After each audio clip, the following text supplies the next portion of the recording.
suis Maxime. J'ai eu 2 casquettes. Je suis coordinateur du Jardin des Mille Pas et je suis président de la SIC à Basse-Cour. Donc ici, on est sur un tiers-lieu qui regroupe à la fois un jardin pédagogique en agroécologie, donc le Jardin des Mille Pas, et à côté, un projet de tiers-lieu alimentaire, donc qu'on appelle la Basse-Cour, où il y a 2 structures, une association qui porte un projet social et culturel et une SIC qui porte un projet économique qui permet justement de gérer le projet social et culturel.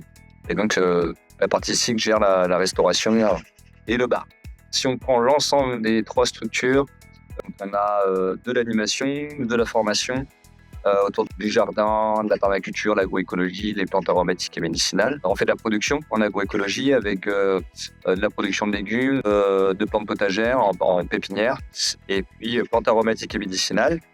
Et on fait aussi de l'accompagnement de projets sur des jardins nourriciers, des collectifs qui ont besoin de structurer un peu leur jardin, et de la formation professionnelle, donc plutôt sur la découverte des métiers agricoles durables.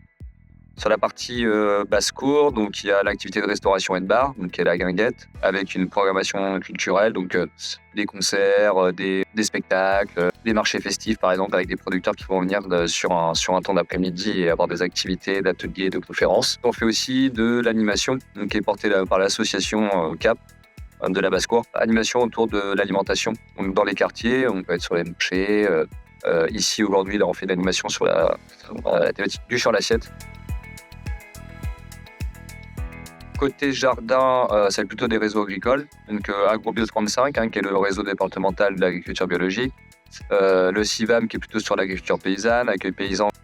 On va avoir Bretagne Tiers-Lieu pour le côté basse-cour. Là, j'en parlais aussi, c'est l'Union régionale des SCOP et des SIC. Du coup, on a un cercle d'entrepreneurs de SIC sur le territoire. Donc ça permet quand même de faire du réseau. Donc c'est tous les réseaux qu'on va avoir à la fois côté jardin avec l'agricole, et après, plutôt le côté culturel, où il y a aussi des tiers-lieux culturels qui se montent, notamment à côté de la gare, là, à Rennes, il va y avoir un tiers-lieu autour des arcs forains qui va ouvrir aussi le champ des possibles pour les métiers de l'artisanat, de l'électronique, de la couture, des designers. Et donc, il y aura un Fab Lab aussi là-bas et des formations pour des gens qui sont très éloignés de l'emploi pour tester différents métiers et bonnes activités, quoi.